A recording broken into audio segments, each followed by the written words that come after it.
But here's the thing, what's it done in you?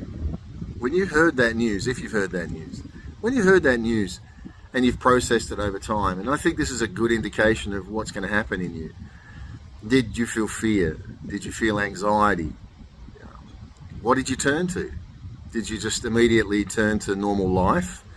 I remember talking with a lovely lady once that was numb to life. And when things became too confrontive, what did she do?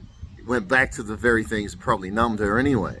Because a numb existence is a lot easier than an existence where you have to confront the things that you don't want to face.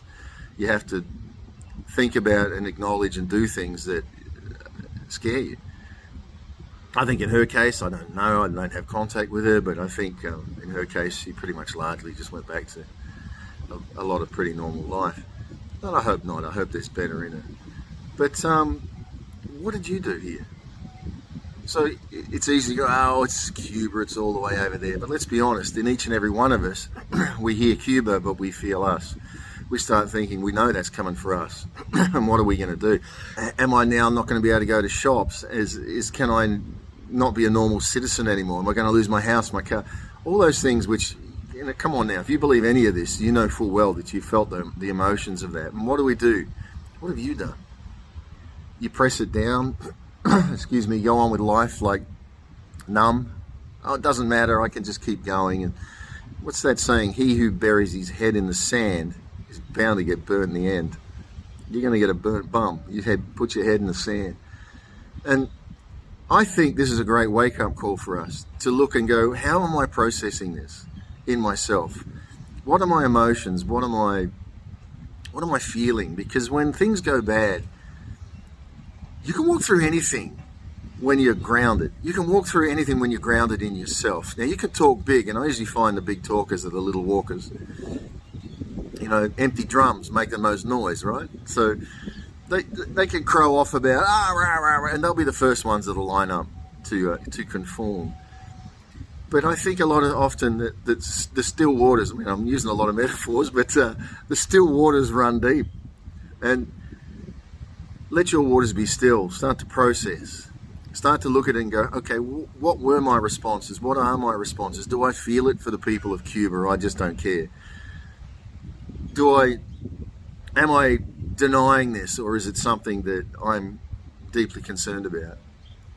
And I think it will spread. You and I, let's process it spiritually. Take the journey. So I've come out today. I'm out on the walk on the water, and just to be around the community. And as I'm looking at the community of people, I'm sort of feeling, and I'm looking, going, what would I do if this was here?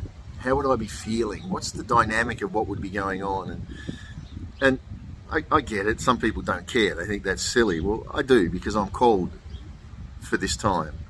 And I feel that it's very selfish to just look at my needs, but as I look at the needs of others and I look at what I can do to help others, then I think I'll be taken care of anyway. I know that. I've lived that for a lot of years now.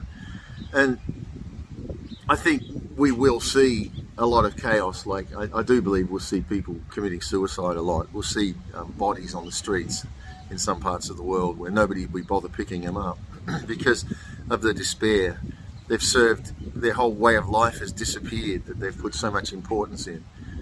We are getting wake-up calls now, and it's in the distance, a rumbling in the distance from Cuba saying, hey, we're coming for you. And are we going to listen to that, or are we going to bury our head? Listen to it. Take the journey in yourself of the emotion and the spirituality of that. How do you feel? What's going on? How are you going to be able to stand strong? Because if you can process it, don't get caught up in the drama. What's going on there? I've got to know what's going on there. How am I going to do this? No. What's going on in you? What are you going to do? And because what would you do if it woke up and it was right here with you? Because it's coming. And nobody knows what's going to happen. People are like, oh, yeah, you're think you know. I don't know. Nobody knows what's going to happen. We have some ideas, but who's ever lived a global currency reset before? They've had countries and regions, but never the whole world. And they are working to this. I do believe their computer models look good on paper, or on the computer, But in real life, there's people like you and I, which is not going to go down without a fight. And they know that. That's why we're seeing things like Mark Zuckerberg and these people building bunkers in Hawaii to try to hide from what they know they've done and they've created. They're prisoners of their own success. And they're in fear. They're in fear because they know that the whole world is going to have a target on them. And it's where are you going to hide? Where are you going to hide? But anyway, look at yourself at this time. Have a look at the people around you. What are you feeling? Don't let it numb you. Face it. Take the journey of the pain. Take the journey of the uncertainty. Take the journey of the fear. Take notes on that. See what it does for you, because this is a practice run for what's coming. Are you being empowered and rising up, or are you on the offensive or the defensive? And the people around you, are they supportive of you when you want to talk this stuff, when you want to talk your heart? Will they listen, or are they just like, it doesn't affect us, that's Cuba, shut up? Look at what's going on around you, friend, and through this whole deal, and try talking to people about Cuba and see, and the responses you get are going to show you what's going to happen when it happens here. You're a light. Keep shining.